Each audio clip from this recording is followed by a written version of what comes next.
The wind cut through Sarah's thin coat like a knife made of ice. Each gust sent snow swirling around her small frame as she bent forward, pulling the makeshift sled behind her. The rope she had fashioned from torn strips of her own blanket dug into her shoulders, but she barely felt it anymore. All that mattered was the precious cargo wrapped in every piece of clothing they owned. Tommy lay silent on the wooden boards she had found behind the abandoned general store. His breathing came in shallow, raspy wisps that created small clouds in the bitter air. At 14, Sarah was only 2 years older than her brother, but the responsibility of keeping him alive had aged her far beyond her years.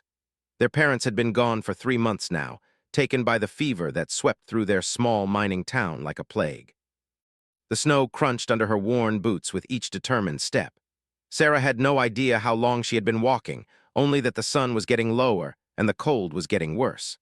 Tommy needed medicine, real medicine from a real doctor, not the folk remedies the old women in town whispered about.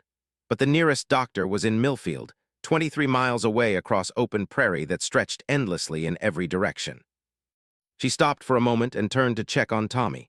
His face was pale as fresh snow, except for the bright red spots on his cheeks that burned with fever. She pulled the blankets tighter around him and brushed a strand of dark hair from his forehead. His skin felt like fire against her cold fingers. "We're going to make it, Tommy," she whispered, though her voice shook with more than just the cold. "I promised Mama I'd take care of you, and I keep my promises." Tommy's eyes fluttered open for just a moment. They were the same green as their mother's had been, but now they seemed cloudy and unfocused. He tried to speak, but only managed a weak cough that sent a chill of fear down Sarah's spine. She had heard that same cough from both their parents in their final days. Sarah straightened up and took hold of the rope again. Her hands were so cold she could barely feel them, but she wrapped the rope around her wrists and leaned forward into the wind. One step, then another. That was all she could think about now, one step at a time until they reached help. The landscape around them was nothing but white. Snow had been falling for 2 days straight, covering any landmarks that might have helped her navigate. She was following what she hoped was still the old cattle trail that connected their town to Millfield, but the snow made everything look the same. Rolling hills stretched in every direction, broken only by the occasional cluster of bare trees that stood like dark skeletons against the gray sky. As the afternoon wore on, Sarah began to stumble more frequently. Her legs felt heavy as lead, and each breath burned her lungs with cold air. She had eaten the last of their bread that morning, sharing most of it with Tommy even though he could barely swallow. Her stomach cramped with hunger, but she pushed the feeling aside. Food was a luxury she could not afford to think about. The wind picked up as evening approached, howling across the open prairie like a living thing. Sarah pulled her thin scarf up over her nose and mouth, but it did little to block the stinging snow that pelted her face. Ice began to form on her eyelashes, making it hard to see. She blinked rapidly, trying to clear her vision, when something dark appeared on the horizon. At first she thought it might be trees, but as she struggled forward through a particularly deep drift, she realized it was too regular, too straight to be natural. Her heart jumped with hope. It looked like a fence line, which meant there might be a ranch nearby. Where there was a ranch, there might be people. People meant warmth, shelter, and maybe even help for Tommy. Sarah found new strength in her tired legs and pushed forward with renewed determination. The dark line grew larger as she approached, and she could make out individual fence posts connected by strands of barbed wire. The fence stretched away in both directions, but to her right, she could see where it curved, suggesting buildings might be nearby. She followed the fence line as the last light of day began to fade from the sky. Tommy had not stirred for over an hour, and Sarah tried not to think about what that might mean. She focused instead on putting one foot in front of the other, using the fence posts to guide her through the deepening gloom. Then she saw it, a warm yellow glow flickering in the distance. Light meant fire, and fire meant people. Sarah's exhausted mind could barely process the relief that flooded through her. She wanted to run, but her legs would not obey. Instead, she managed to increase her pace slightly, the sled bumping and sliding behind her over the uneven ground. As she got closer, the light resolved into windows. Several windows, in fact, belonging to a large building that looked more substantial than any house Sarah had ever seen. It was 2 stories tall and spread out wide, with a wraparound porch and what appeared to be additional buildings nearby. Smoke rose from multiple chimneys, promising blessed warmth. Sarah's relief was quickly replaced by uncertainty. This was clearly the home of someone wealthy, someone important. Her clothes were ragged and dirty, her appearance wild from days of travel. Would they even let her approach? Would they turn away two orphaned children who had nothing to offer in return for help? She hesitated at the edge of what appeared to be a yard, though the snow made it hard to tell where the wild prairie ended and civilization began. Through the windows, she could see warm light and the shadows of people moving about inside. The contrast between that warm, safe world and the cold, dangerous night that surrounded her was almost overwhelming. Tommy stirred slightly and made a small sound that might have been her name. The sound decided her. Whatever happened, she had to try. She could not let her brother die just because she was afraid of being turned away by rich people who might look down on them. Sarah gathered what remained of her strength and pulled the sled across the yard toward the front porch. Her legs shook with exhaustion, and she nearly fell twice before reaching the steps. The wooden planks of the porch were clear of snow, protected by the roof overhead, and felt solid and real under her feet after so many hours of uncertain footing in the drifts. She stood before the large wooden door and raised her hand to knock. Her arm felt incredibly heavy, as if she were lifting a great weight. Just as her knuckles touched the wood, she heard voices approaching from inside. Heavy footsteps crossed what sounded like a large room, and the door began to open. Warm air rushed out to greet her, carrying the scents of wood smoke, cooking food, and leather. A tall man filled the doorway, silhouetted against the light from within. Sarah could not make out his features clearly, but she could tell he was looking at her with surprise. "Please," Sarah managed to say, though her voice came out as barely a whisper. "My brother, he's sick. We need help." The man stepped forward slightly, and Sarah could see that he was older, perhaps 50 or so, with graying hair and kind eyes that took in her ragged appearance and the sled behind her. His gaze moved to Tommy, and she saw his expression change from surprise to concern. "Good Lord," he said, and his voice was gentle despite its deep tone. "How long have you been traveling in this weather?" "Since yesterday morning," Sarah replied, swaying slightly on her feet. "Maybe longer, I don't know."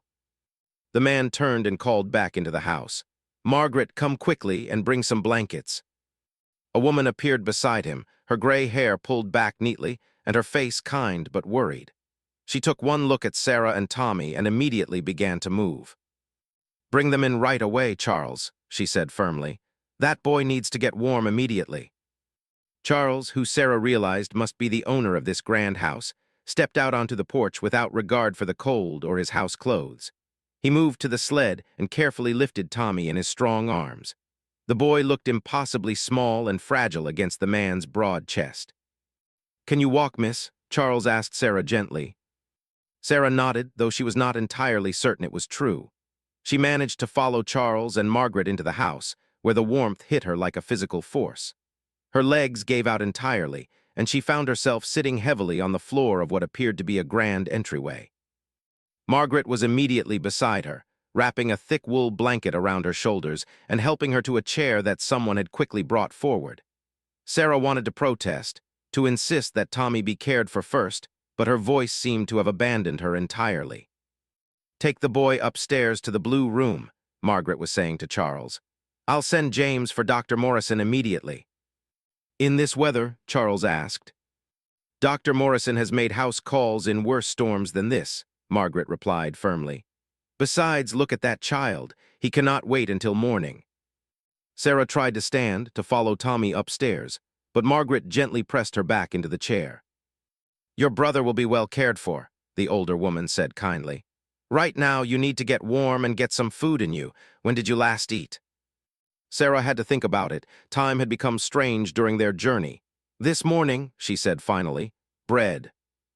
Margaret's lips pressed together in a thin line. "Charles," she called, "have cook prepare some soup immediately, something warm and easy to digest." Charles appeared at the top of a grand staircase. "The boy is settled. His breathing is labored, but he seems stable for now."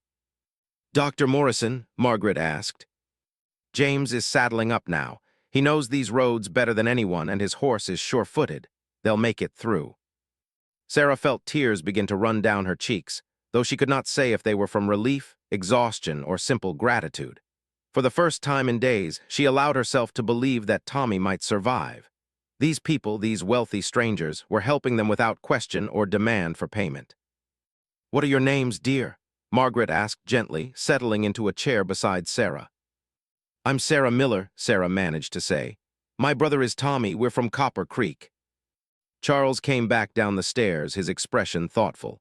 Copper Creek? That's nearly 25 miles from here. You brought your brother that entire distance on foot. Sarah nodded, suddenly feeling very young and very tired. He needed a doctor. There's no one left in Copper Creek who knows medicine. Margaret and Charles exchanged a look that Sarah did not quite understand. No one left? Margaret asked carefully. Sarah's voice became very quiet. The fever took most everyone. Our parents died in October. Mrs. Henderson looked after us for a while, but she got sick too. Then Tommy started coughing, and I knew I had to get him to a real doctor.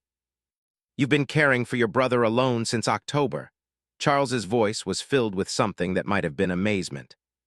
Sarah nodded again. She was finding it difficult to keep her eyes open now that she was warm and safe. The chair was more comfortable than anywhere she had slept in months. A young man appeared in the doorway, covered in snow and breathing hard. Dr. Morrison is out on another call, he reported. His wife says he's delivering a baby on the Stevens farm, but she sent word. He'll come as soon as he's able. Sarah's heart sank. How long could Tommy wait? Charles seemed to read her expression. Don't worry, miss. Dr. Morrison is the finest physician in 3 counties, and in the meantime, Margaret here has nursed half the territory through various ailments. Your brother is in good hands. An older woman bustled in from what Sarah assumed was the kitchen, carrying a tray with a steaming bowl and thick slices of bread. The smell made Sarah's stomach clench with hunger so intense it was almost painful. Eat slowly, Margaret advised as Sarah reached for the bowl with shaking hands. Your stomach needs time to remember what food is. The soup was unlike anything Sarah had ever tasted. Rich and warm, with tender pieces of beef and vegetables that practically melted in her mouth. She forced herself to eat slowly as Margaret had instructed, though every instinct told her to consume it as quickly as possible. As she ate, she became aware of the house around her. The entryway alone was larger than the entire cabin she and Tommy had shared with their parents. Rich wood paneling covered the walls, and paintings in ornate frames depicted landscapes and portraits of stern-looking people. A chandelier hung overhead, its many candles casting a warm, steady light that seemed impossibly luxurious. This is a beautiful home, Sarah said, feeling she should make some attempt at polite conversation. Charles smiled slightly. Thank you. My grandfather built it when he first came to this territory. It's been in our family for nearly 40 years. Charles owns the largest cattle ranch in the territory, Margaret added, though not in a boastful way. The Diamond Sea spreads across nearly 50,000 acres. Sarah's eyes widened. She had heard of large ranches, of course, but 50,000 acres was beyond her ability to truly comprehend. It seemed impossible that one family could own so much land. Don't let the size impress you too much, Charles said with a chuckle. Most of it is empty prairie that's only good for grazing cattle. It takes a lot of land out here to support even a modest herd. Sarah finished her soup and immediately felt drowsier than before. The warmth, the food, and the safety of being indoors were combining to make her feel like she might fall asleep right there in the chair. Margaret seemed to notice.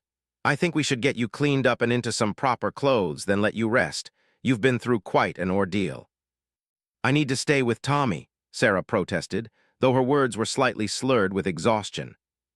Your brother is sleeping peacefully upstairs, Charles assured her. And Dr. Morrison will be here within the hour. The best thing you can do for him right now is take care of yourself so you can be strong for him later. Sarah knew he was right, but she still felt reluctant to leave Tommy's side. She had been responsible for him for so long that the idea of letting someone else watch over him, even temporarily, felt wrong. Margaret seemed to understand her hesitation. Would it help if we set up a cot in his room so you can stay close? Relief flooded through Sarah. Yes, please, I need to be there if he needs me. Of course you do, Margaret said kindly.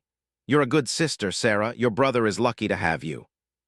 As Margaret led her upstairs, Sarah caught glimpses of more luxury than she had imagined possible. Carpets covered the floors, thick and soft under her feet. Paintings and mirrors lined the walls, and every surface seemed to gleam with care and polish. She felt very small and out of place in such surroundings. The blue room where Tommy had been placed was larger than the entire cabin Sarah had shared with her family. A fire crackled in a stone fireplace, filling the room with warmth and dancing light. Tommy lay in a bed that seemed enormous, buried under thick quilts and looking very pale against the white pillows. Sarah immediately went to his side and placed her hand on his forehead. He was still burning with fever, but his breathing seemed a little easier than it had been outside in the cold. "He's been asking for you," Margaret said softly. He woke up briefly when Charles brought him upstairs. As if summoned by their voices, Tommy's eyes fluttered open. When he saw Sarah, a weak smile crossed his face. "Sarah," he whispered, "are we safe?" "Yes, Tommy, we're safe. These nice people are helping us, and a doctor is coming to make you feel better." Tommy's eyes drifted around the room, taking in the fine furnishings and warm fire. "It's like a palace," he said wonderingly. Charles, who had followed them upstairs, chuckled softly. "Not quite a palace, son, but we try to keep it comfortable." Tommy looked at Charles with curious eyes. "Are you a king?" "No, just a rancher. My name is Charles Morrison, and this is my wife, Margaret." "Morrison," Sarah said with surprise, "like the doctor." "Dr. Morrison is my younger brother," Charles explained.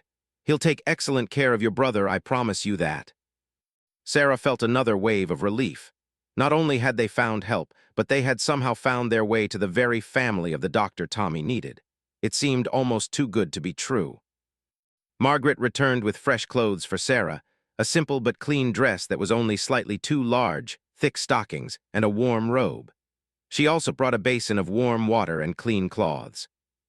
"I'll help you get cleaned up," Margaret offered, "and then we'll get that cot set up so you can stay close to your brother." As Sarah washed away days of travel and worry, she found herself wondering what would happen next. These people were being incredibly kind, but surely they would not want two orphaned children staying in their beautiful home indefinitely. Where would she and Tommy go when he was well enough to travel? What kind of life could she make for them with no money, no family, and no home to return to? She pushed these worries aside for now. Tonight, Tommy was warm and safe, and help was coming. Tomorrow's problems could wait until tomorrow. For the first time in months, Sarah allowed herself to simply be grateful for the kindness of strangers and the blessed relief of not having to face the world entirely alone. Sarah jolted awake to the sound of heavy footsteps on the stairs below. She had been dozing in the chair beside Tommy's bed, wrapped in a warm quilt that Margaret had brought her. Through the tall windows, she could see that snow was still falling steadily, though not as heavily as before. Tommy's fever had broken sometime during the night, and he was sleeping more peacefully than he had in days. Sarah had checked on him every hour, placing her hand on his forehead to monitor his temperature and listening to his breathing. Both had improved steadily as the warmth of the house worked its healing magic. The footsteps reached the top of the stairs, followed by low voices speaking quietly in the hallway. Sarah recognized Charles's deep tones, but the other voice was unfamiliar. A moment later, there was a gentle knock on the door. "Sarah," Charles called softly, "Dr. Morrison is here." Sarah stood quickly, smoothing down the borrowed dress that Margaret had given her. "Come in," she whispered, not wanting to wake Tommy if possible. The door opened to reveal Charles, followed by a man who looked remarkably like him, though perhaps 10 years younger. Dr. Morrison had the same kind eyes and gentle manner as his older brother, but where Charles was broad and solid like a man who worked with cattle, the doctor was leaner, with the careful movements of someone whose hands were his most important tools. "Good morning, Sarah," Dr. Morrison said quietly, setting down a black leather bag beside the bed. "I'm sorry it took me so long to get here. How has your brother been through the night?" "Better, I think," Sarah replied, stepping back to give the doctor room to work. "His fever broke a few hours ago, and his breathing seems easier." Dr. Morrison nodded approvingly as he pulled a chair up beside the bed. "That's encouraging. A broken fever is often the turning point with pneumonia." "Pneumonia?" Sarah's voice caught slightly on the word. "I'm afraid so, but don't be too frightened. Caught in time and properly treated, most young people recover fully." Dr. Morrison placed a gentle hand on Tommy's forehead, then began examining him with practiced efficiency. He listened to Tommy's chest with a strange metal instrument, looked down his throat, and checked his pulse and breathing. Tommy stirred during the examination but did not fully wake. When he did open his eyes briefly, Dr. Morrison spoke to him in soothing tones. explaining what he was doing and reassuring the boy that he was going to be fine. "Well," Charles asked when his brother had finished the examination. "You're right about the pneumonia," Dr. Morrison said, "but the fever breaking is an excellent sign. His lungs are clearing, and with rest, proper nutrition, and continued warmth, I expect him to make a full recovery." Sarah felt her knees go weak with relief. She had been so afraid that they had traveled all this way only to lose Tommy anyway. Charles steadied her with a gentle hand on her elbow. "How long will it take?" she asked. "He'll need at least 2 weeks of bed rest," Dr. Morrison replied. "Maybe 3, depending on how quickly his strength returns. Pneumonia takes a lot out of a person, especially someone who's been undernourished." Sarah's mind immediately jumped to practical concerns. 2 or 3 weeks was a long time to impose on the Morrisons' hospitality. She and Tommy had nothing to offer in return for such kindness. "Dr. Morrison," she began hesitantly, "I should tell you that we don't have money to pay for your services. Our parents, they didn't leave us much when they died." The doctor waved away her concern with a gentle smile. "Don't worry about payment right now. The most important thing is getting your brother well." "But surely there's something we can do," Sarah insisted. "Some way we can work to earn our keep." Charles and his brother exchanged a look that Sarah could not quite interpret. "We can discuss that later," Charles said. "Right now you both need to focus on rest and recovery. You've been through quite an ordeal yourself." Dr. Morrison gathered up his instruments and closed his black bag. "I'll check on Tommy again in 2 days. In the meantime, make sure he drinks plenty of fluids and eats whatever he can manage. Broth, soft foods, nothing too heavy until his appetite returns fully." "Thank you," Sarah said, and the words felt inadequate for the magnitude of what these people were doing for them. "Thank you so much." "No need to thank me," Dr. Morrison replied with a smile. "It's what we do." After the doctor left, Sarah settled back into her chair beside Tommy's bed. The boy was sleeping peacefully now, his color much improved from the frightening pallor he had shown the day before.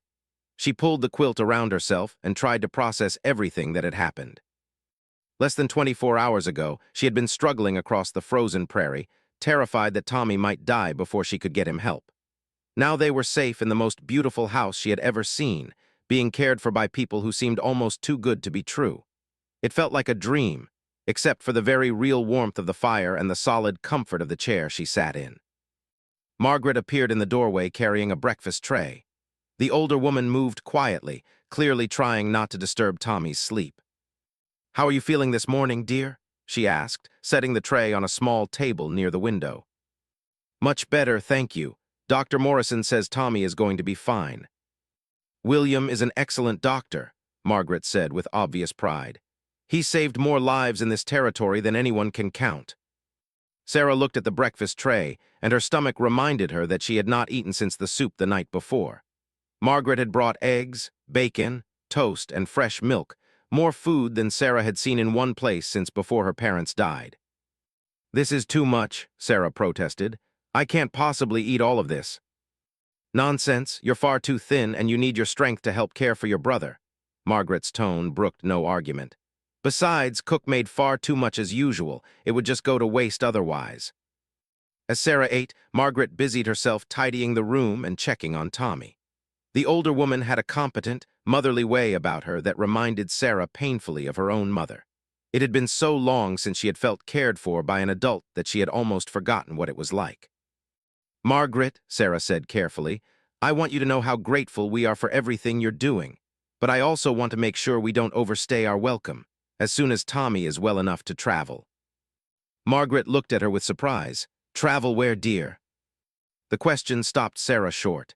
She realized that in all her worry about getting Tommy to safety, she had not actually thought about what came after.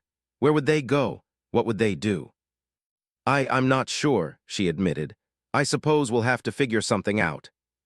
Margaret sat down in the chair across from her, her expression thoughtful. "Sarah, may I ask what happened to the rest of your family? Surely you have relatives somewhere who could take you in." Sarah shook her head. "Our parents came out here from back east before Tommy and I were born. They said they wanted to make a new life where nobody knew their history. They never talked about family back home, and I don't even know where exactly they came from." "What about in Copper Creek? Weren't there other families who could help?" "Most everyone left or died. Sarah said quietly. The fever was bad, but even before that, the mine was failing. People were already moving away when our parents got sick. Margaret was quiet for a long moment, clearly thinking. What skills do you have, dear? What kind of work have you done? Sarah felt embarrassed by how little she had to offer. I can cook simple meals, clean house, mend clothes. I helped my mother with washing and such. I can read and write some, though not very well. My father taught me basic numbers for keeping accounts. Can you ride a horse? A little. We had an old mare, but we had to sell her last month for food. Margaret nodded thoughtfully. What about your brother? What's he good at? Tommy's smart, Sarah said with obvious pride. He learns things quickly and he's good with his hands. Before he got sick, he was helping Mr. Peterson at the blacksmith shop. Mr. Peterson said Tommy had real talent for metalwork. How old did you say you were? I'm 14, Tommy's 12. Margaret was quiet again, clearly considering something. Finally, she spoke. Sarah, I want to discuss something with you, but I need to talk to Charles first. Would you mind if we spoke privately later today? Sarah felt a flutter of nervousness. Of course, have we done something wrong?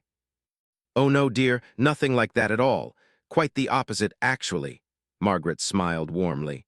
I just want to make sure Charles and I are thinking along the same lines before I say anything.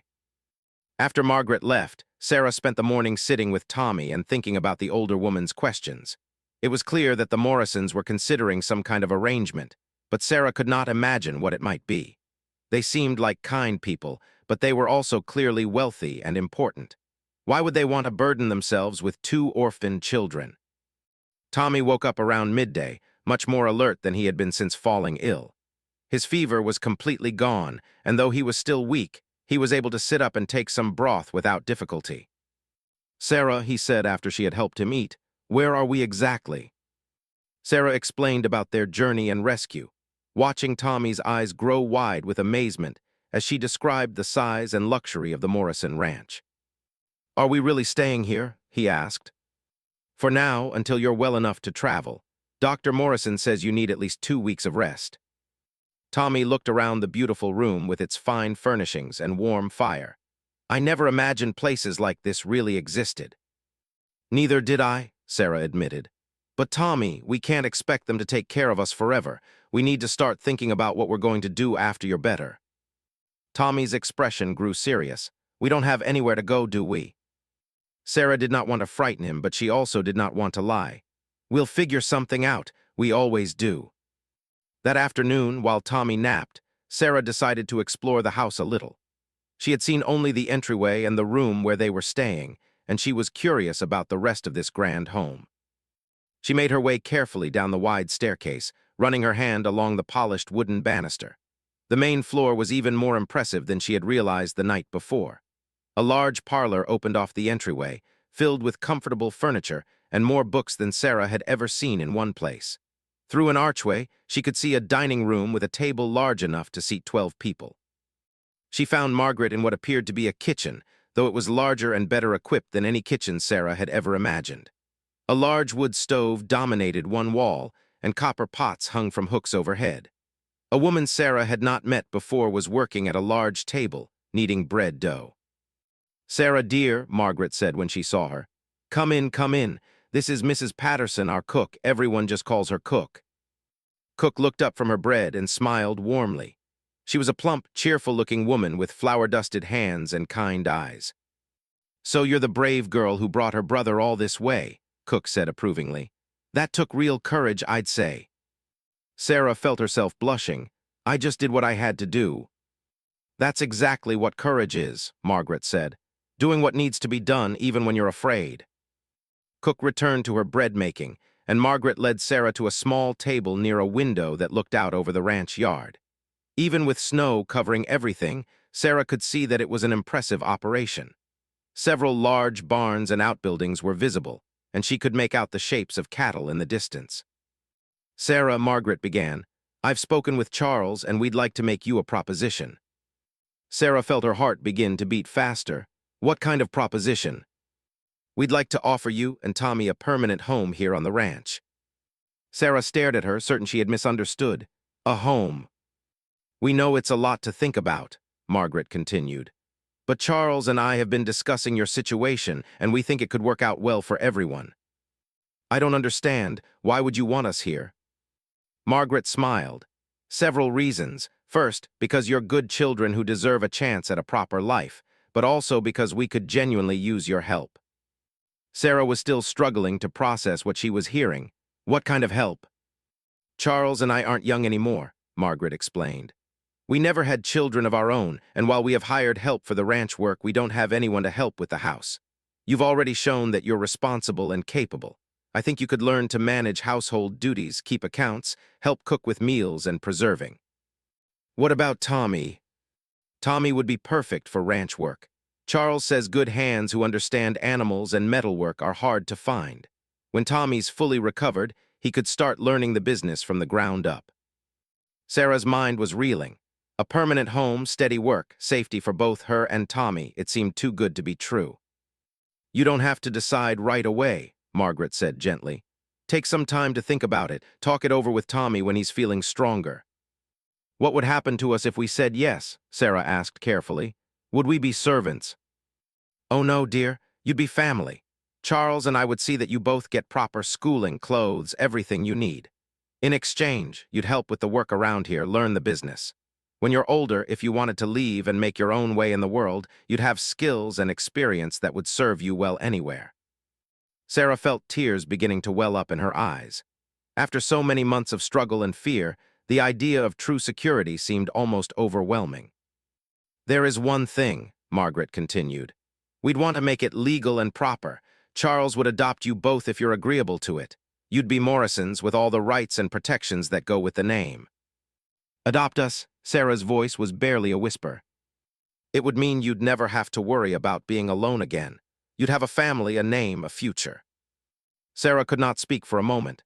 The kindness of these people was beyond anything she had ever experienced or imagined. Why, she finally managed to ask, why would you do this for strangers? Margaret reached across the table and took Sarah's hands in her own. Because Charles and I have been blessed with more than we need, and we've always believed that blessings are meant to be shared. Because you remind us that there's still good in this world worth protecting. And because every child deserves a chance to grow up safe and loved. Sarah let the tears fall freely now. For the first time since her parents died, she allowed herself to hope for something more than just survival. Can I really talk to Tommy about it? She asked.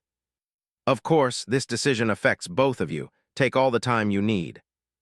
That evening, Sarah sat beside Tommy's bed and carefully explained the Morrisons' offer. Tommy listened with growing excitement, his eyes bright with the possibilities Margaret had outlined. We could really stay here forever, he asked. If we want to, yes. But Tommy, this is a big decision. If we say yes, everything changes. We'd be different people with different names. Tommy was quiet for a moment, thinking, would that be so bad? Being different people, I mean, the people we were before. They were scared and hungry and alone. Sarah had not thought of it quite that way, but she realized Tommy was right. The scared, desperate children they had been were products of circumstances they could not control. Perhaps it was time to let those children go and become someone new. What do you think we should do? She asked. Tommy smiled, looking more like his old self than he had in months. I think we should say yes. I think Mama and Papa would want us to be safe and happy. Sarah nodded, feeling a weight lift from her shoulders that she had carried for so long she had forgotten what it felt like to be without it. I think so too. That night, Sarah slept more peacefully than she had since before her parents fell ill. Outside, snow continued to fall on the Diamond Sea Ranch, but inside, two orphaned children dreamed of a future filled with possibility and hope. 3 weeks after their arrival at the Diamond Sea, Tommy was finally strong enough to leave his room for longer periods. Sarah watched from the kitchen window as he walked slowly around the yard with Charles, the older man pointing out various buildings and explaining their purposes. Tommy's steps were still careful and measured, but his color had returned to normal and his cough had disappeared entirely. He's doing remarkably well, Margaret said, joining Sarah at the window. William says he's made a complete recovery. Sarah smiled, feeling a lightness in her chest that had become familiar over the past few days. I can hardly believe how different he looks compared to when we first arrived. You both look different, Margaret observed. Healthier, certainly, but also happier. It was true. Sarah could see the change when she looked in the mirror each morning. Her face had filled out slightly with regular meals, her hair shone from proper washing and care, and her eyes no longer held the constant worry that had marked her features for months. The simple but well-made dresses Margaret had given her were a far cry from the ragged clothes she had worn during their desperate journey. More importantly, she felt different inside. The crushing weight of responsibility that had settled on her shoulders when their parents died was still there, but it was shared now. She was no longer facing the world entirely alone. "Have you and Tommy made your decision about our offer?" Margaret asked gently. Sarah nodded. "We'd like to stay if you'll have us. Both Tommy and I want to be part of your family."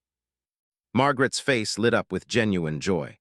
"Oh, my dear girl, that makes me so happy. Charles will be delighted. We've both grown quite fond of you already."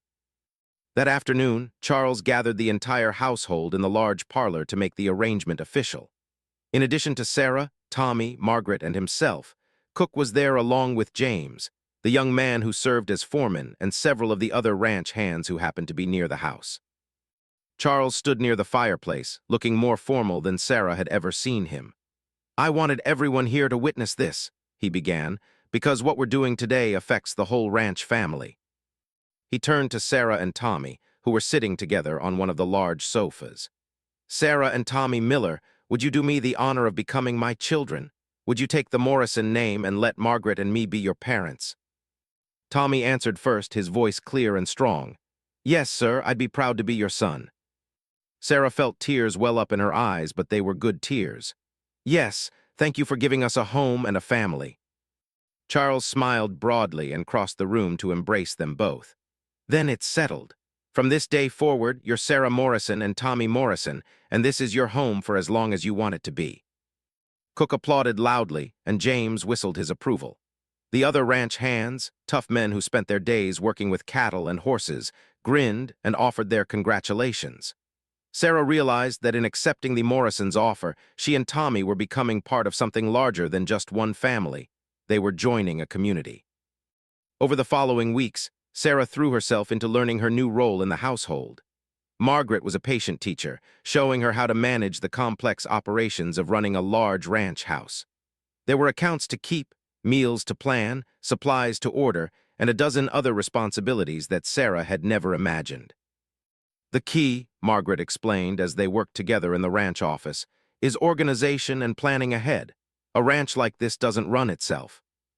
Sarah discovered that she had an aptitude for numbers that surprised everyone, including herself.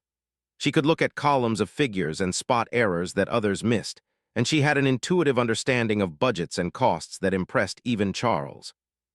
"You have a real head for business," he told her one evening as they reviewed the monthly expenses.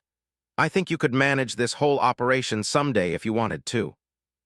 The idea seemed impossible to Sarah, but she was learning that many things she had once thought impossible were actually within reach with enough hard work and determination. Tommy, meanwhile, was recovering his strength and beginning to learn ranch work. James had taken the boy under his wing, teaching him how to care for horses, mend fences, and handle cattle. Despite his recent illness, Tommy showed a natural ability with animals that impressed everyone. "That boy has good instincts," James reported to Charles one evening. "Horses trust him right away, and he's not afraid of the cattle like some newcomers are." Charles nodded approvingly. His sister said he had worked with the blacksmith back in Copper Creek. Good hands are born, not made. As winter gradually gave way to spring, Sarah began to understand the full scope of the Diamond Sea Ranch. It was indeed vast, stretching across rolling hills and broad valleys as far as the eye could see. Thousands of cattle roamed the range, tended by skilled cowboys who knew every water hole and grazing area for miles around. The ranch employed nearly 30 men full-time, with additional hands hired during busy seasons like roundup and branding. There was a small town's worth of buildings on the main ranch site: barns, workshops, storage buildings, and housing for the unmarried hands. It was like a self-contained world, and Sarah was beginning to understand her place in it. One warm April morning, Sarah was working in the garden behind the house when a rider approached at high speed. She recognized him as Pete, one of the hands who worked the eastern range. He looked agitated as he dismounted and hurried toward the house. Sarah met him on the porch. "What's wrong, Pete?" "Need to talk to Mr. Morrison right away," Pete said, breathing hard. "We got trouble on the eastern boundary." Charles appeared in the doorway, having heard Pete's arrival. "What kind of trouble?" "Rustlers, sir. Someone's been running off cattle from the Bear Creek section. We found tracks and signs of a big gather, fresh, maybe 2 days old." Charles's expression darkened. Cattle rustling was a serious crime in ranch country, and one that could not be ignored. "How many head?" Charles asked. "Hard to say for sure, but looks like maybe 50 or 60. Good stock too, not just strays." Sarah felt a chill that had nothing to do with the weather.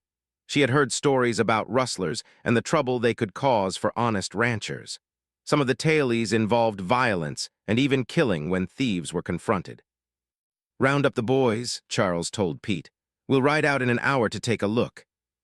As Pete hurried off to gather the other ranch hands, Margaret appeared beside Sarah on the porch. The older woman's face was tight with worry. "Charles," Margaret said, "perhaps you should contact the sheriff before you go riding after rustlers." Charles shook his head. "The sheriff is 3 days' ride from here, and these tracks will be cold by then. Besides, we don't know for certain that's what we're dealing with yet." Sarah could see the concern in Margaret's eyes, and she felt it herself. The thought of Charles and the other men riding into potential danger made her stomach clench with worry. She had just found a family and a home. The idea of losing them to cattle thieves seemed unbearable. "I'm going with them," Tommy announced, appearing in the doorway. At 13, he was still young, but months of ranch work had made him stronger and more confident. "Absolutely not," Sarah said immediately. "You're not going anywhere near rustlers." Tommy's jaw set in a stubborn expression she knew well.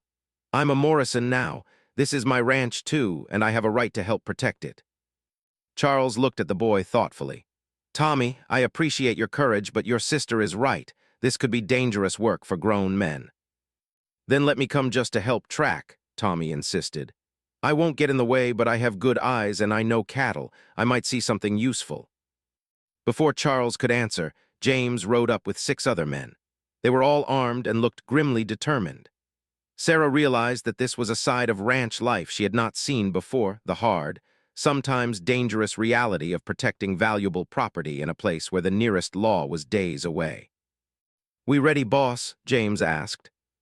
Charles nodded, then turned to Tommy.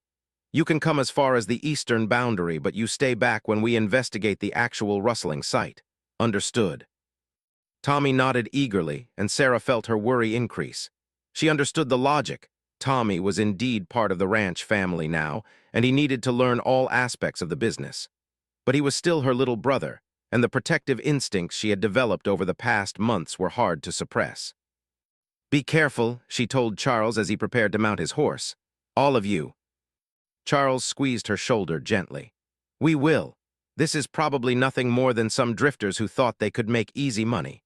Once they realize we're organized and ready to fight for what's ours, they'll likely move on to easier targets." Sarah watched anxiously as the group rode out toward the eastern range. The ranch suddenly seemed very quiet with so many of the men gone.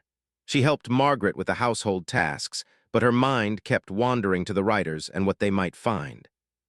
Cook tried to keep their spirits up with cheerful conversation and extra attention to the midday meal, but Sarah could see that she was worried too. The older woman had lived on ranches for most of her life and knew the dangers that rustlers could pose. "They'll be fine," Cook said, though her tone suggested she was trying to convince herself as much as Sarah and Margaret. "Mr. Charles knows this country like the back of his hand, and those men with him are all experienced hands." Late in the afternoon, Sarah was working in the ranch office when she heard hoofbeats approaching. She looked out the window and felt a moment of relief when she saw that all the men were returning. Then she noticed that one of the horses was carrying a double load. James was riding behind Pete, and there was blood on James's shirt. Sarah ran outside, calling for Margaret as she went. The older woman appeared immediately, took one look at James, and began issuing orders. "Bring him inside," Margaret commanded. "Sarah, get the medical supplies from the linen closet. Cook, put water on to boil." Charles and Pete carefully helped James down from the horse.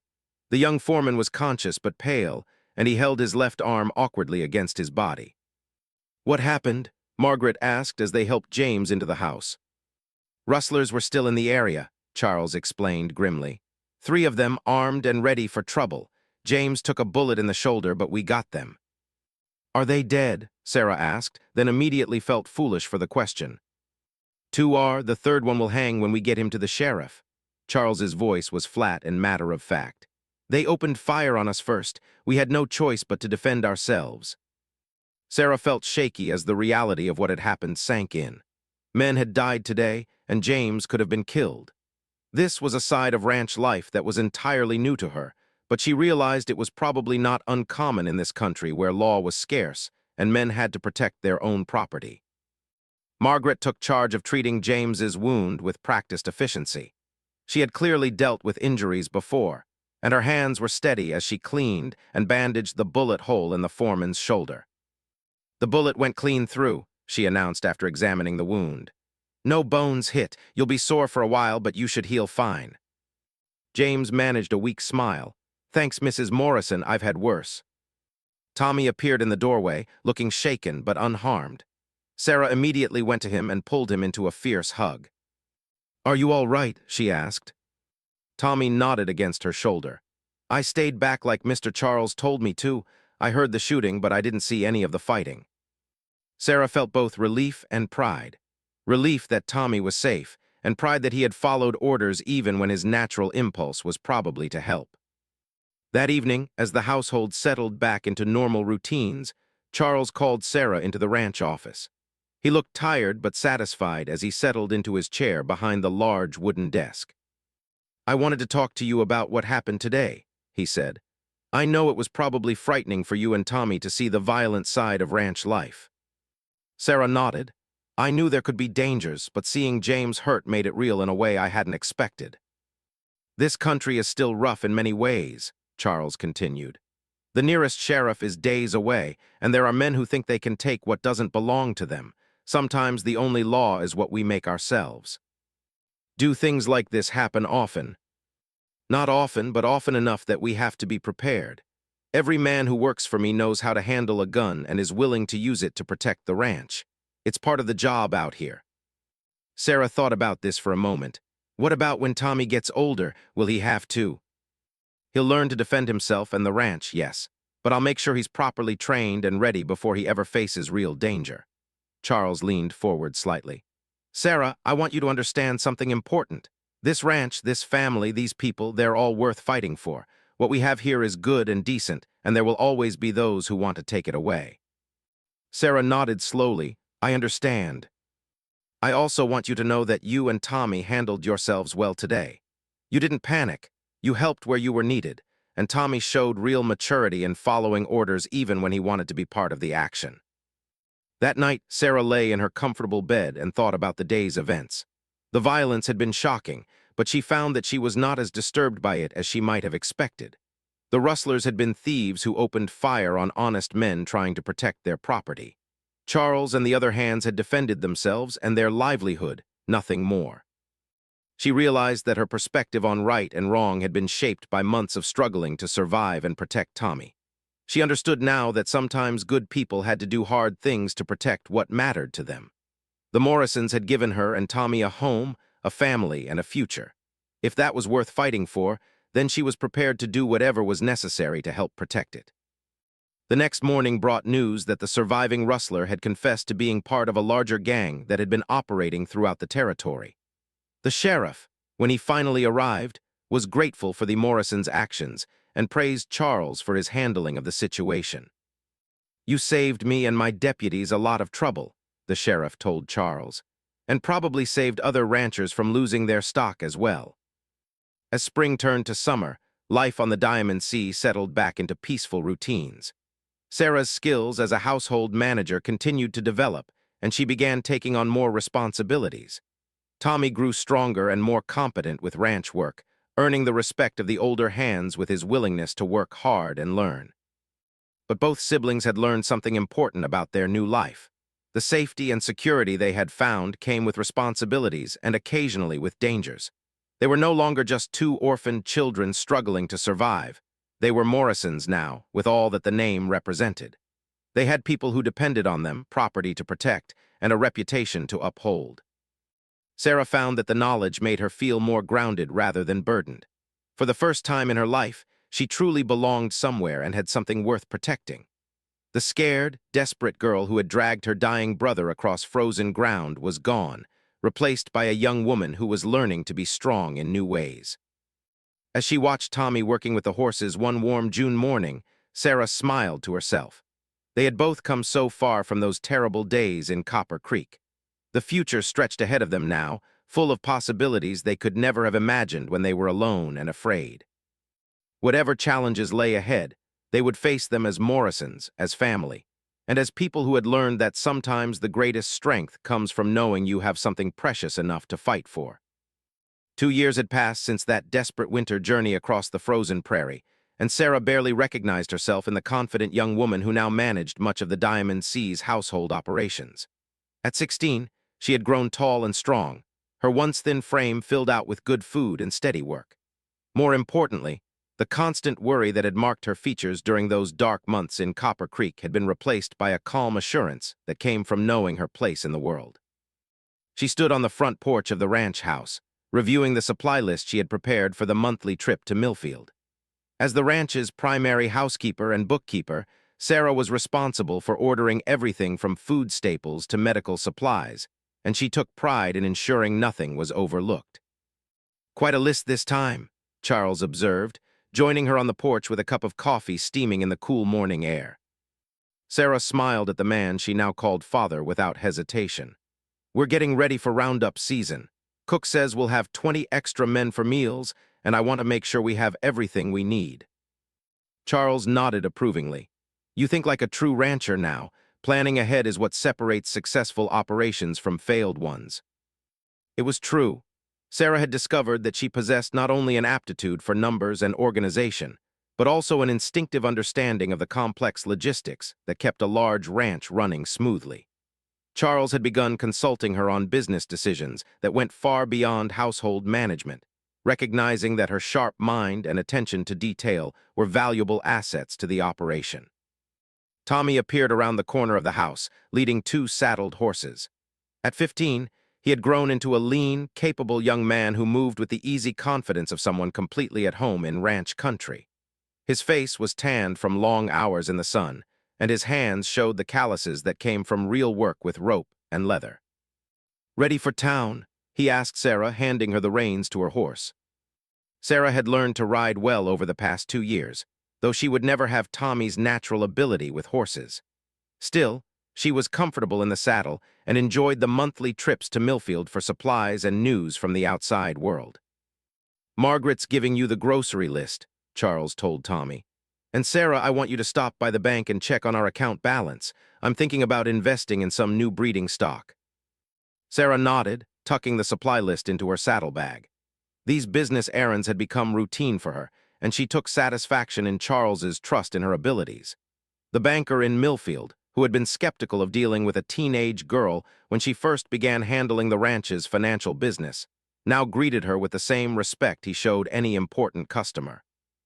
The ride to Millfield took most of the morning, following a well-traveled road that connected the Diamond Sea to the growing town. Sarah and Tommy rode at an easy pace, enjoying the warm spring weather and the opportunity to talk without the constant activity of ranch life surrounding them. "Have you given any more thought to what Charles suggested about schooling?" Sarah asked as they stopped to rest their horses by a small creek. Tommy was quiet for a moment, considering. Charles had recently proposed sending both siblings to a prestigious boarding school back east for a year or 2 of formal education. It was an opportunity that most ranch children could never dream of, but it would mean leaving the Diamond Sea and the life they had built there. "I don't know," Tommy said finally. "Part of me thinks it would be good to learn about the world beyond cattle and horses, but another part of me wonders what I'd do with that kind of education if I'm just going to come back here and be a rancher." Sarah understood his uncertainty because she felt it herself. The education Charles offered would open doors they had never imagined, but it would also mean leaving behind everything they had come to love about their new life. "Maybe that's not the right question," she suggested. "Maybe the question is whether the education would make us better at being ranchers or better at being anything else we might choose to become." Tommy nodded slowly. "Charles says the cattle business is changing, that in the future ranchers will need to understand finance and markets and things we never had to worry about before. It was true. Even in their isolated corner of the territory, signs of change were everywhere. The railroad was coming closer each year, bringing both opportunities and challenges for ranch operations. Telegraph lines were being strung across the prairie, connecting remote areas to the broader economy. The days when a rancher could succeed simply by knowing cattle and horses were ending. They reached Millfield just before noon and split up to handle their respective errands. Sarah went first to the bank, where she conducted the ranch's business with the confidence of someone who had been managing financial matters for years. The banker, Mr. Stevenson, had long since stopped treating her as a curiosity and now sought her opinions on local economic conditions. "How's the cattle market looking from your perspective, Miss Morrison?" he asked as she reviewed the account statements. "Strong for quality stock," Sarah replied. "But Charles thinks there's going to be more competition as more ranchers move into the territory. We're focusing on breeding better animals rather than just running more head." Mr. Stevenson nodded approvingly. "Smart thinking. Your father has one of the finest operations in the territory." Sarah felt a familiar warmth at hearing Charles referred to as her father. The adoption had been made legal over a year ago, but she still sometimes marveled at how completely she and Tommy had been accepted into the Morrison family. After completing her business at the bank, Sarah walked to the general store to pick up supplies. Millfield had grown considerably in the 2 years since she and Tommy's first desperate arrival, and the store now carried goods that would have seemed impossibly luxurious in Copper Creek. She was examining a shipment of new fabric when she became aware of raised voices near the front of the store. 2 men were arguing with the shopkeeper, and their aggressive tone caught her attention. "We're telling you, old man, we need supplies and we need them now," one of the men was saying. He was rough-looking, with several days' growth of beard and clothes that showed hard travel. "And I'm telling you that I can't extend credit to strangers," the shopkeeper replied firmly. "Cash only for people I don't know." Sarah moved closer, pretending to examine merchandise while listening to the conversation. Something about the men made her uneasy, though she could not put her finger on exactly what bothered her. "We'll pay you back double when we finish our business in this area," the second man said. He was smaller than his companion, but had a mean look about him that reminded Sarah unpleasantly of some of the rougher characters who had drifted through Copper Creek. "What kind of business?" the shopkeeper asked suspiciously. The first man smiled, but it was not a pleasant expression. "Let's just say we're in the cattle business, temporarily." Sarah felt a chill run down her spine. The man's words and tone strongly suggested that he and his companion were rustlers, possibly scouting the area for potential targets. She thought immediately of the Diamond C's vast herds and the relative isolation of many of their grazing areas. She quietly finished her shopping and left the store, her mind racing. Tommy was supposed to meet her at the cafe for lunch before they began the ride home, and she needed to tell him what she had overheard. She found him already seated at a table, looking relaxed and cheerful after completing his own errands. But when she sat down and quickly related the conversation she had witnessed, his expression grew serious. "You think they were talking about rustling?" he asked quietly. "I can't think of what else they might have meant, and the way they talked about finishing their business in this area, it sounded like they were planning something specific." Tommy was quiet for a moment, thinking, "We need to tell Charles as soon as we get back." Sarah nodded, but she was also thinking beyond the immediate threat. If rustlers were operating in the area again, it would mean increased vigilance and possibly more dangerous confrontations like the one that had wounded James 2 years earlier. They ate lunch quickly and began the ride home, both of them more alert than usual to their surroundings. The open prairie that had seemed peaceful on the morning ride now felt potentially dangerous, full of places where rustlers could hide while watching the movements of ranch hands and cattle. When they reached the Diamond C, they immediately sought out Charles, finding him in the main barn discussing horse breeding with James, whose shoulder had healed completely from his bullet wound.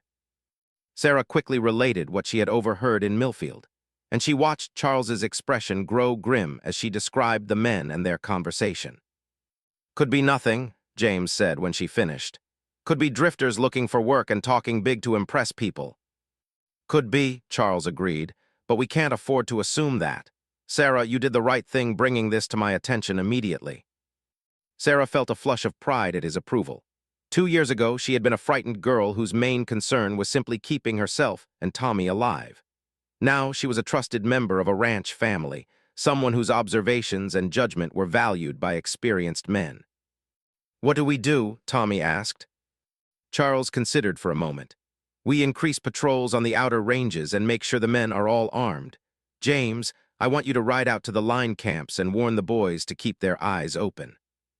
"What about the sheriff?" Sarah asked. "I'll send word to him, but you know how long it takes for any help to arrive from town. We'll have to handle this ourselves if there's real trouble." Over the following week, the atmosphere on the Diamond Sea became noticeably more tense. The ranch hands rode in pairs instead of alone, and everyone carried weapons. Sarah found herself watching the horizons more carefully when she was outside, and Margaret kept the rifle cleaned and loaded that hung over the kitchen door. Then, on a warm Thursday morning, one of the younger hands came racing into the ranch yard on a lathered horse. Sarah was hanging laundry when she heard the thunder of hoofbeats and looked up to see Billy Turner pulling his horse to a sliding stop near the main house. "Where's the boss?" Billy called out, his face flushed with excitement and exertion. Charles appeared immediately, alerted by the commotion. "What is it, Billy?" "Rustlers hit the North Range last night," Billy reported breathlessly. "Cut out maybe 40 head and drove them toward the territorial line." Sarah felt her stomach clench with anger and worry. The North Range was one of the most isolated parts of the Diamond Sea, perfect for rustlers who wanted to work without being observed. "Same men from Millfield?" Charles asked. "Hard to say for sure, but the tracks suggest 3 riders, which matches what Miss Sarah heard." Charles turned toward the house and called for James. When the foreman appeared, Charles quickly explained the situation. "I want every available man armed and mounted in 30 minutes, Charles ordered. "We're going after them." "Charles," Margaret said, appearing on the porch with worry evident in her voice, "perhaps you should wait for the sheriff this time." Charles shook his head. "By the time the sheriff gets here, those cattle will be across the territorial line and gone forever. Besides, we can't let word get out that the Diamond Sea is an easy target." Sarah understood the logic, even as she worried about the danger. In ranch country, reputation mattered enormously. If the Diamond Sea was seen as unable or unwilling to protect its own stock, every rustler and cattle thief in the territory would see them as easy prey. "I want to come with you," Tommy announced, and Sarah felt her heart skip a beat. "Absolutely not," she said immediately. "It's too dangerous." Tommy's jaw set in the stubborn expression she knew so well. "I'm 15 years old and I can ride and shoot as well as any man on this ranch. Besides, I helped track those rustlers 2 years ago." Charles looked at Tommy thoughtfully. "This won't be like last time, son. We'll be chasing them into unfamiliar territory, possibly into an ambush. These aren't desperate men grabbing a few head. This looks like professional rustlers who know what they're doing." "Then you need every good man you can get," Tommy replied steadily. "I'm a Morrison and this is Morrison cattle they stole." Sarah wanted to argue further, but she could see in Charles's expression that he was considering Tommy's request seriously. She realized that her little brother had indeed grown up, and that part of being a Morrison meant taking on the responsibilities and dangers that came with the name. "All right," Charles said finally, "but you follow orders exactly and you stay back if we run into real trouble. Understood?" Tommy nodded eagerly. "Yes, sir."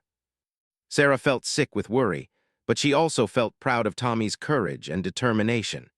He was becoming the kind of man their father would have been proud of, someone willing to stand up for what was right regardless of the personal cost.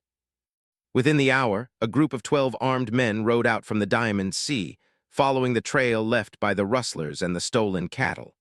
Sarah stood on the porch with Margaret, watching until they disappeared over the horizon. "He'll be all right," Margaret said gently, placing a comforting hand on Sarah's shoulder. "Charles won't let anything happen to him." Sarah nodded, but she could not shake the feeling that this confrontation would be different from the last one. The rustlers had planned their raid carefully, choosing isolated stock and timing their escape to give them maximum advantage. These were not desperate men acting on impulse. They were professionals who would be ready for pursuit.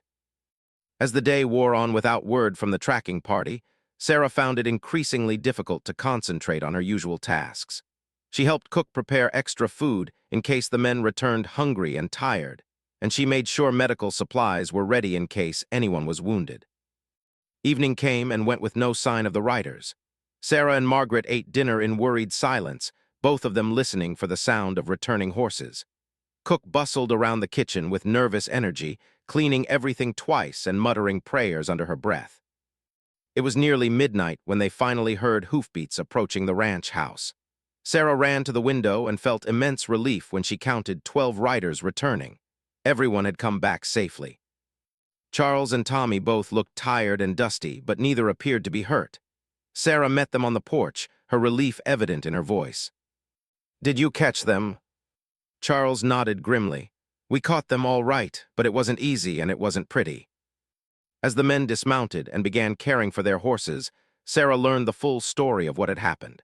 The rustlers had indeed been professionals, and they had tried to set an ambush when they realized they were being pursued.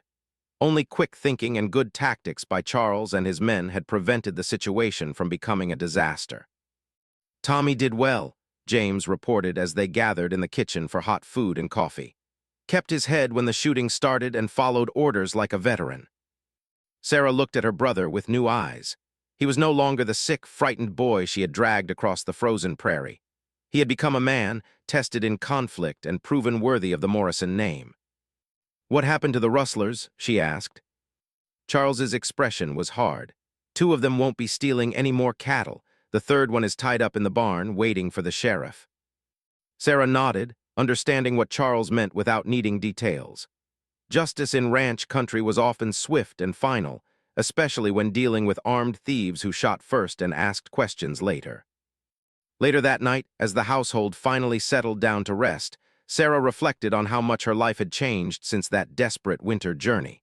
She had found not just safety and comfort, but a real home and family. More importantly, she had found her place in a community where people looked out for each other and stood together against those who would take what they had worked to build. The frightened orphan girl who had once dragged her dying brother through the snow was gone, replaced by a confident young woman who belonged to something larger than herself. Whatever challenges lay ahead, she would face them as a Morrison, with all the strength and support that name represented. As she finally drifted off to sleep, Sarah smiled to herself. Tomorrow would bring new responsibilities and probably new challenges, but she was ready for them. She had found her place in the world, and she intended to make the most of every opportunity it offered. 5 years had passed since that fateful winter night when 2 desperate children arrived at the Diamond Sea Ranch, and Sarah Morrison stood in the same spot where she had once begged for help. But now she was 21 years old, confident and accomplished, wearing a beautiful blue dress that had been specially made for this occasion. Today was her wedding day. The yard was filled with guests from ranches and towns across the territory. Tables groaned under the weight of food prepared by Cook and half a dozen helpers, and musicians from Millfield provided cheerful melodies that drifted across the gathering. It was the kind of celebration the Morrison family was known for: generous, welcoming, and filled with genuine warmth. Sarah's husband-to-be was David Peterson, the son of a neighboring rancher who had been courting her for over a year. David was a good man, hardworking and honest, with his own spread of land and plans for building one of the finest cattle operations in the territory. More importantly, he understood and respected Sarah's intelligence and business acumen, treating her as a true partner rather than just a decorative wife. "You look beautiful, dear," Margaret said, adjusting Sarah's veil with the practiced hands of someone who had raised her as a daughter. "Your parents would be so proud." Sarah smiled, thinking of the parents she barely remembered and the ones who had given her a real life. "I think they would be," she agreed. "All of them." Tommy appeared beside them, handsome,